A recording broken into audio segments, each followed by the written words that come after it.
प्रदेश के किसी भी जिले में जब कोई बहुप्रतीक्षित अथवा अत्यंत उपयोगी निर्माण कार्य सरकार स्वीकृत करती है तो पक्ष और विपक्ष के जनप्रतिनिधियों में इसका श्रेय लेने की होड़ लग जाती है। कुछ ऐसा ही बालाघाट जिले में स्वीकृत बड़े निर्माण कार्यों का श्रेय लेने के लिए किया जा रहा है, जहां विकास कार्यों की स्वीकृति को लेकर विधायक गौरी शंकर बिसेन ने मीडिया और फ्लैक्स के जरिए प्रचार किया तो वारासिवनी विधायक प्रदीप जायसवाल बिफर पड़े और बिसेन को मानसिक रूप से बीमार बता दिया। इस शिविर में हमने जो डॉक्टर्स को बुलाए हैं, जैसे शिशु रोग विशेषज्ञ हो गए और एमडी मेडिसिन हो गए, गायनिक हो गए हैं और हड्डी रोग विशेषज्ञ हो गए हैं।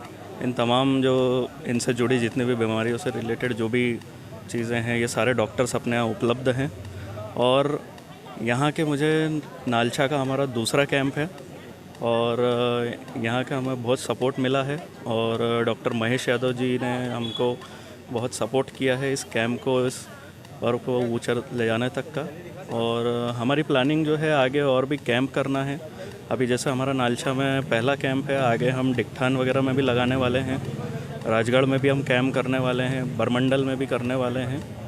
इसी तरह से हमारे अभी 5-6 कैंप हमें आगे प्लानिंग करने वाले हैं। और इसी तरह चिकित्सा के क्षेत्र में हम अपनी मूलभूत सुविधाएं अपने अत्याधुनिक आधुनिक अस्पताल के जरिए हम अपने लोगों को तो ये सारी फैसिलिटीज़ पहुंचाने का प्रयत्न करेंगे और सभी लोगों का सेवा भाव से इस कैंप में स्वागत रहेगा और अपनी मूलभूत सुविधाएं इन लोगों तक पहुंचाने में हमारा योगदान रहे और आप सभी का सपोर्ट लगेगा। निरंतर अपने अथक प्रयास से जगह जगह जाकर के निःशुल्क स्वास्थ्य शिविर कैंप का आयोजन करता है। उसका एकमात्र उद्देश्य ये हमारी है मानव सेवा। हम जन जन तक ये जो सुविधाएं हैं, चिकित्सा सुविधाएं हैं, ये हम जन जन तक पहुंचाना चाहते हैं। आज अगर मैं बात करूं तो धार एक क्षेत्रफल वाइज बहुत बड़ा क्षेत्रफल है यहाँ पे। अब उस पर्टिकुलर क्षेत्रफल को जो मूलभूत चिकित्साएं सेवाएं मिलना चाहिए उसका बहुत सारा यहाँ पर अभाव है। हमने धारेश्वर हॉस्पिटल ने जून 2022 में हमने हॉस्पिटल का निर्माण किया और उसका हमारा एक ही उद्देश्य है यहाँ पे कि जो मूलभूत सुविधाएं यहाँ पर नहीं हैं उनको हम फुलफ़िल करें।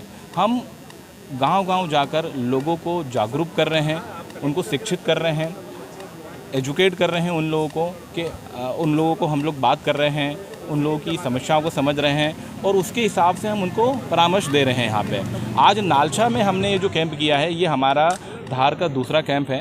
पहला कैंप हमने धार में मेदांता हॉस्पिटल के साथ में किया था, जहाँ सुपर स्पेशलिस्ट कंसल्टेंट वहाँ पर आए थे और उसका बहुत ज़बरदस्त लोगों में रिस्पांस रहा। उसी की कड़ी में हम ये दूसरा कैंप हम लोगों ने यहाँ नालछा में आयोजित किया है। यहाँ पर अगर मैं बात करूँ तो Shri Dhareshwar hospital research centre ने यहाँ पर करीब 8 कंसल्टेंट हम लोग लेकर आए हैं, जिसमें MD medicine, senior surgeon, gynaecologist, orthopaedic, general physician और ये तमाम जो कंसल्टेंट है वो यहाँ पर आए हैं और उन्होंने अपनी सेवाएं दी हैं। साथ ही हम लोगों ने यहाँ पर निःशुल्क कुछ जांचों का भी प्रबंध किया गया है यहाँ पे। साथ में हम लोग कुछ दवाइयाँ भी यहाँ पर फ्री दे रहे हैं यहाँ पर। तो एकमात्र उद्देश्य हमारा यही है कि कैसे हम लोगों को मूलभूत सेवाएं और मूलभूत चिकित्सा सेवाएं हम लोग यहाँ पर प्रदान की जाए। ये धारेश्वर हॉस्पिटल के तत्वाधान में कैंप लगाया गया जो कि निःशुल्क है पूरी तरह से। यहाँ पे कुछ जांचें और कुछ दवाइयाँ भी पूरी तरह से निःशुल्क हैं और साथ ही परामर्श भी जो दिया जा रहा है विशेषज्ञ चिकित्सा द्वारा वो भी निःशुल्क है।